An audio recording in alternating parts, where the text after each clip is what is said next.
अगर आप लोग भी मेरी तरह रोज रोज इकोनॉमिक्स के क्विज़ेस और असाइनमेंट से परेशान हैं तो इकोनॉमिक्स पोर्टल को जरूर ज्वाइन करें। बिस्मिल्लाहिर्रहमानिर्रहीम, अस्सलाम वालेकुम। उम्मीद करता हूँ आप सब लोग खैरियत से होंगे। एमए इकोनॉमिक्स आपने उर्दू में करना है या इंग्लिश में, अभी तक बेशुमार स्टूडेंट्स की ये कन्फ्यूजन है। तो इस कन्फ्यूजन को लेके इस वीडियो में मेरे पास आपके लिए ये हल है।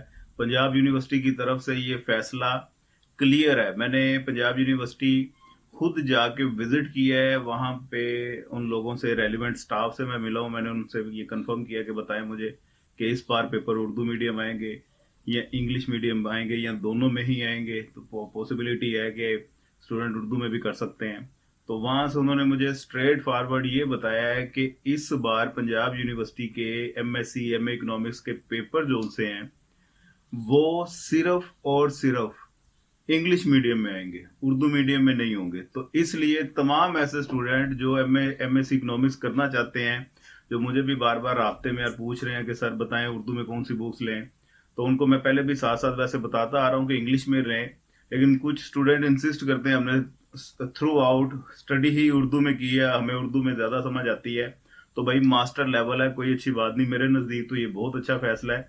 मास्टर में भी जाके आपने उर्दू में करना है तो क्या फायदा, इंग्लिश में कम से कम करें। इतनी तो आपके पास सेल्फ कॉन्फिडेंस इतना होना चाहिए कि आप पेपर को इंग्लिश में अटेम्प्ट कर सकें, और आपको करना आना भी चाहिए। इंग्लिश में ज्यादा इजी है उर्दू की निस्बत। ठीक है जी। तो एमएससी इकोनॉमिक्स अगर पार्ट 1 या पार्ट 2 किसी ने करना है, वो आपने इंग्लिश में करना है, उर्दू में नहीं करना। तमाम सब्जेक्ट के लिए micro macro math stat major issue और इस्लामिक इकोनॉमिक्स, ये तमाम आप इंग्लिश में करें। ठीक है जी।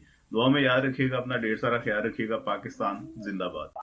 I love Economics Portal. Kindly subscribe, comment and like this page. Thank you.